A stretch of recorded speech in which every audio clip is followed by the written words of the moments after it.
number 4. Mike Dooley, a creator of the universe. A creator of the universe, Mike Dooley.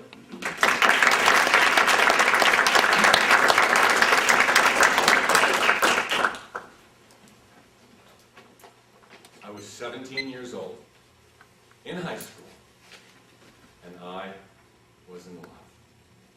And I was about to discover for the very first time in my life that the words I speak literally reach out to the sun, the moon, and the stars.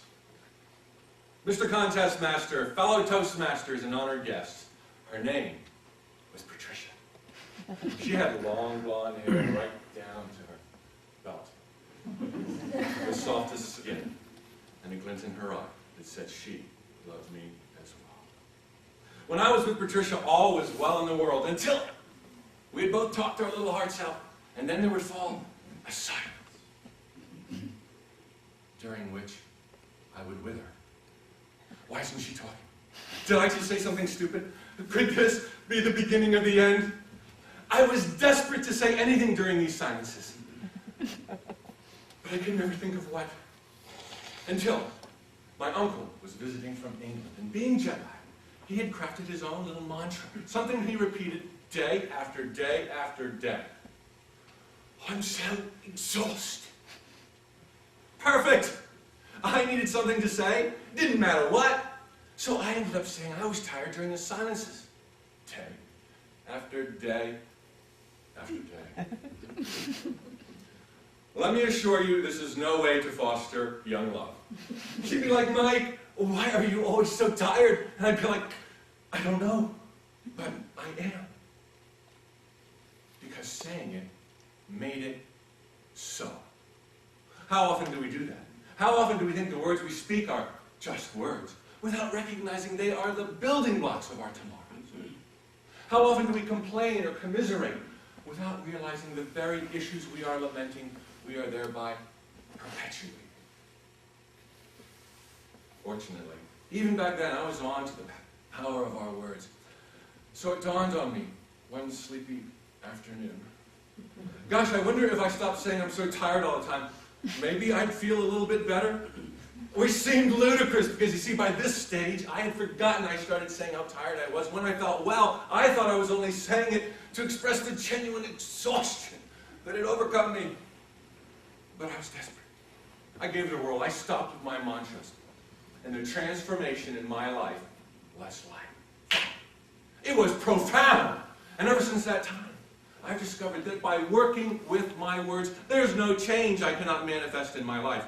And I'm not just talking about improving my attitude, but improving my cash flow, home life, work life, social life, romantic life. I've discovered it's as if our words leave us once we speak them on a mission to rearrange the planets, predisposing us to those so-called accidents, coincidences, and serendipities of life.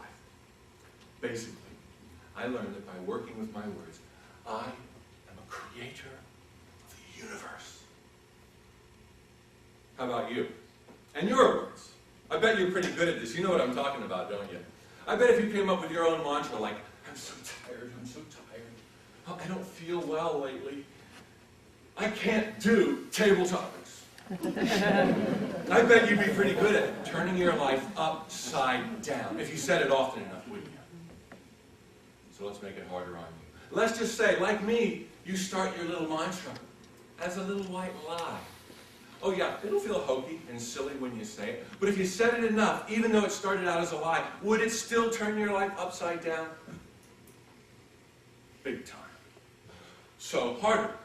What if you had no intention whatsoever of becoming tired, yet you continued with your little hokey white lies?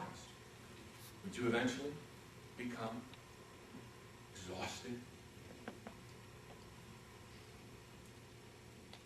Do you see? How powerful your words are. Do you see how ridiculously simple it is to spark change in the present moment? You don't even have to figure out how you got here. You don't need coaches, gurus, books, tapes. You don't need a past life hypnotherapist to take you back to the 12th century. You just need to start saying things that serve you in the present moment. Start speaking about a world you'd like to live in as if you already live there. Start speaking about yourself as if you were already that person you've always dreamed you'd one day become. And start simple. My life is easy. I love my life. Remember, say it until you see it. And then you can move on to bigger things. I always say exactly the right thing to the exact right person at the exact right time. How many people say the exact opposite and wonder why they never have the right thing to say? Then you can move on to even bigger things. I am surrounded by wealth and abundance. Everything I touch turns to gold. Remember, say these things even when they're not true. Say these things especially when they're not true. You just saw a moment ago in the little hokey, hypothetical, white lie example, it doesn't have to be true in the beginning. Yet it will still transform your life if you say it enough. And then you can move on to the kind of things that really matter in one's life. I am so photogenic. I can't take a bad picture. I urge each and every one of you to begin working with your words so that you too can discover that they literally reach out to the sun, the moon, and the stars, and that therefore there is nothing you cannot have, do, or be. But above all, I urge you to begin working with your words so that you too can discover through your inevitable successes that you are all creators of the universe. And you're probably wondering whatever happened to Patricia. She died. But that's okay, because by that stage, I had learned my lesson that I was a creator. I rearranged my mantras and came up with one that serves me to this very day. I am a hot chick man. Mr. Contest.